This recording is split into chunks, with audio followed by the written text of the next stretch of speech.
my rebuttal to the Dave East situation. So Skitzo decided to, give a response as far as all the stuff that was going on. Y'all probably seen the viral clip of Dave East kind of, just telling him, nah, it ain't happening. Like, anything you want from me is clip for that, it's slow for that. I'll play it, matter of fact. Care about your artists. I know, you think. I be seeing you and I still show you love. We not doing nothing. Because I had no name, that's how you was acting with me. That's a fact. It's so right. You know who you are. So yeah, that clip, right? This was his response to it. Let's see what he got to say. Where did it all go wrong? No doubt. We never know how these artists have these problems. Yeah. They seem to forget where they came from. We're gonna have to remind him. And Skitzo was established in the game, so I just care about your artists. No.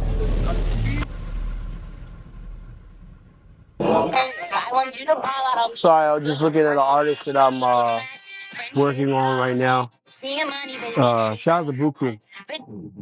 That basically was the person that this particular guy did not care about, because I was just mentioning to him about what I was working on. It's funny that he thought I was asking for a verse, or y'all thought I was asking for it, because I wasn't.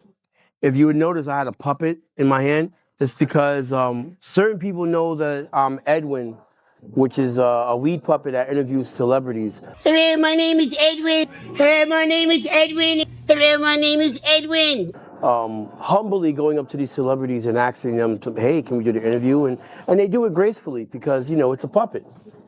But apparently this one artist wasn't with it. We not doing nothing. Here's the kicker. I had him, shout out to Slim Dollars, by the way.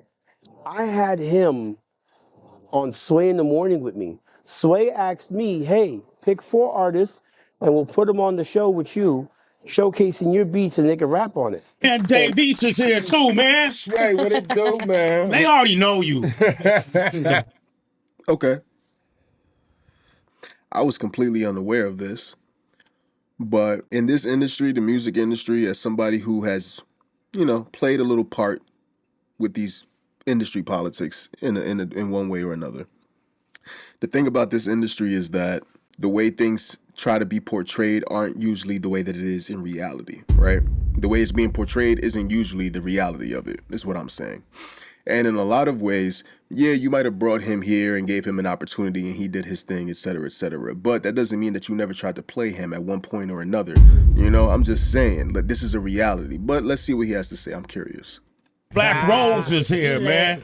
Sway, what up, man? I'm glad to be back up here. And this is Dave East Black Rose days. That's crazy. That was way before Dave got popping for real, bro. I've been a Dave East fan since Hate Me Now.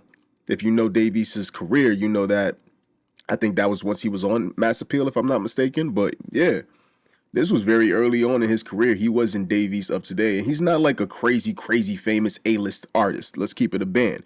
I listen to his music because I am a fan. I'm from New York City, Yeah, you already know this is my second home. And one of them I picked was Dave East. Yo, Dave East, what you gonna do with None that? of my bitches is less than 10. Pop a perk and I go to work like I'm Mexican. Matter of fact, I'm putting in work. Shout out to Ferg, we play the curb. No debating my words. I slide in gators and furs. That pimp talk. Leave they mouth wide when the Benz park. Hard to see the light when it get dark. Loke was in the kitchen, water whipping his wrists off. His hustle back was crisscrossed. Diamonds look pissed off. All yellow, Copper State and Palm Meadows. I palm medal. Why I tatted my arm rebel. These niggas junior varsity, I'm on LeBron level. Debating with all devils. This ain't casino, still I'm looking out for ginger. I can handle the rock, just give me a good center. These niggas ratting. Master Splinter, your bitch attracted the winners. Got Bash back in the bins. I mean, I'm telling, hey, I got a slot for you. Person that I really never heard of, because Slim was the one that put me onto him. Why don't you come do this? So that's me, giving a person a shot. And then I told him several times, yo, bro, you can have the beat, take it. He reached out to me mainly because I was Cam's producer. All these motherfuckers wanted to get next to Cam. They didn't care about me. They didn't care about my beats. They cared about me getting them next to Cameron. That's the truth. A lot of you artists was doing that. And then all the artists expect me to give you beats for free. How am I supposed to eat?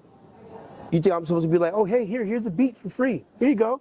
No, I'm not obligated to do that. That's producers don't work like that. Y'all treat us producers like trash. Like, yo. Look, as a producer, so look, I wear a lot of hats with what I do. I am an artist. I am a musician. I rap, I sing, I songwrite, I produce, I engineer. I do a lot of shit, right? And I can't agree that producers often do get overlooked. This is a fact. This is a fact, unfortunately, that producers often get overlooked. In recent days, in recent times, more producers have gained limelight. You have the Metro Boomers of the world. Mike Will Made It. You have Southside. There's so many dope producers. Nick Mira. You have so many dope producers who now have established names for themselves. But to an extent, they're still, in the background for the most part, and often disrespected and not given the proper credit, because if it wasn't for the production of said song wouldn't be famous, whatever song it is, insert song here, right? So I understand what he's saying, and producers often do get the shit end of the stick. Now, from my experience, producers are entitled to 50% of the publishing on any record that they produce. As the producer, there's the writing of the song, and there's the composition of the song. Composition is always 50% of 100% master recording of the song. So it's like you already do have the benefit there if you are the sole producer. A lot of these new songs have multiple producers, and that's why that 50%, the 100% of that 50% gets divided into multiple smaller percentages depending on what contribution was made by said producer to said song. You understand? So I understand what he's saying. Let me hear what he got to say for real. No, like, remember, a song is 100%. It's 50 the artist, 50 the producer. Are we supposed to just give you shit for free? Nah, if we like your stuff, then we can work together. But half of y'all that I never heard, or I didn't like your music. So now you're mad at me in the comments because I didn't give you my beats for free. And because I said, yo, you got to pay me. And I'm going to keep it real with you. I don't even take people's money if I don't like your craft. I'm sorry, I'm picky like that.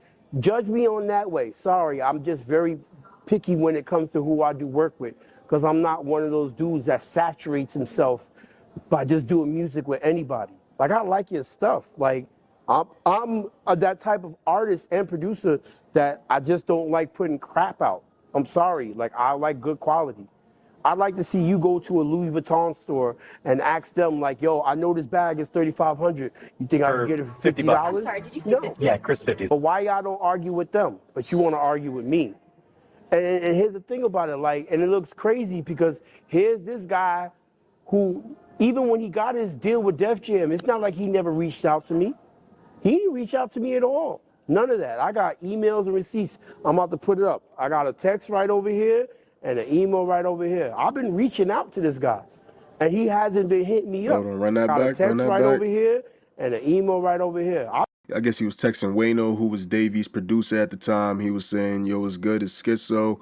When can I get in the studio with you, Dave East and me? Then an email basically asking the same question. We were supposed to do that Sway. We were supposed to do that since Sway and the Littlest, I don't know, in 2014. Let me know. Okay. He do got a little receipts to show. Let's see. I've been reaching out to this guy, and he hasn't been hitting me up. Kind of funny, isn't it? Now all of a sudden you want to go ahead and say what you want to say and all this stuff like that and edit certain things. You didn't put the part where I said you can get a beat from me for free. Oh, that didn't come out. You know why? Because people told me, yeah, we're not going to put that part out. So this was the setup. But it's all cool because at the end of the day, it's like you a big artist trying to shit on a producer that's still coming out. And that's what's crazy. Because you know what it is? A lot of the dudes that's in the comments didn't even know I made beats. Like, I came to y'all humble. Like, I didn't even come off as Skitzo. I came as Rod Raspy. And it's like me pressing the reset button all over again. I had to start from scratch all over again as Rod, working my way up. And now that you hear that I'm a producer, y'all want to say stuff like, oh, this, yeah. No, you didn't even know I make beats. Stop clout chasing. Like, seriously, like that's weird. It's weird. I And guess to he's talking those that about, know the truth, I don't know, his fan base in that aspect. Like, I don't know. yo, I'm not trying to be hypercritical. I'm just really just looking at it from, I understand what it's like to be an artist who's overlooked, and then once you do have a little bit of motion going for you, all of a sudden people want to work with you now. But it's like, nah, you was moving weird before, So I understand that perspective. But I'm also open to hearing what he's saying, and I'm being hypercritical of it, which I should probably reel back a little bit and just really have an objective viewpoint. So. and now that you hear that I'm a producer, y'all want to say stuff like, oh, this, yeah. No, you didn't even know I make beats. Stop clout chasing. Like, seriously, like that's weird. It's weird. And to those that know the truth, like, yo, I fucks with y'all heavy. But y'all got to respect the producers, man. Certain producers are not obligated to give y'all free beats. Pay their craft. Pay for their craft. Pay for it. If the producer likes you, then that's one thing. If he's not cool with it, offer him some money. He got to eat too. I feel that. I do feel that. I do agree with that. Producers got to eat just as much as the artists got to eat, especially when they've contributed their portion, and they've provided value, especially if what they've provided is actually good and valuable. So, compensate your producers correctly. I really do stand on that as a producer. Don't be out here trying to shit on producers. If you an artist and you be stealing beats off of YouTube and then you put the song out and think that that's just it and then you got it, nah, bro. There are ways to get your shit taken down because you didn't get a lease, you didn't get it, nothing. You didn't get an exclusive contract, buy it exclusively. You didn't get an MP3 lease, a wave lease, or anything. Track out, nothing. So yeah, don't do that. That's fucked up. Like, I don't get it. I don't understand it. But you know what? It's all cool though, because at the end of the day, I'm still the underdog. I like working with people from the ground up. I came from the ground up. I started off on street team at Def Jam, giving out posters and going in the tunnel when I was young, giving records to the DJs and stuff like that. And now, I got beats and plaques and awards, and I'm here. But it's all cool. Remember, like just you said, it's all love. It is all love. When I see you, it's all love. But now I know. And what's weird is that all these years when I was hitting you up, I'm talking about like from 2014 and on, when I was hitting you up, when I was hitting up Buddha, when I was hitting up Wayno, when I was hitting up Slim, when I was hitting up Franchise, and wasn't hearing from you, I feel bad because I wasted my time and time I can't get back. Fuck the money, time. I ought to put that energy into someone new. That's it. But I'm Hollywood Skits, remember that. You heard? And then and we stopped, and some of the homies from the block were. Yeah, man. I don't know. Listen, I'm on the outside looking in. I don't know the dynamic between these two. These are two grown men. Let them sort it out. It seems like it was ended in a peaceful way, and he's just trying to get off, what he needed to say. So it is what it is. I think at the end of the day, I'm not blaming Dave. I'm not blaming Skitzo. I don't know who's right in this aspect. People have history, sometimes in a small way, sometimes in a large way, whatever the case may be, and you never know what that history is consisting of. So I'm not judging in any way. What I will say is this, to any artists out there, if you are making music and you are not the producer, if you are not the producer, you need to be paying the producer. Whoever's making the beats needs to be compensated correctly. Don't try to half-ass and try to do some slimy shit with them. Like, treat them fairly, because at the end of the day, you wouldn't have a song if it wasn't for the producer. It's an integral part of a record. You can't have a song without a beat. Let's keep it a band. You can't go a cappella on a full album and think you're going to sell millions of records, all right? I'm going to treat the janitor the same way I treat the CEO, essentially. Treat everybody with respect.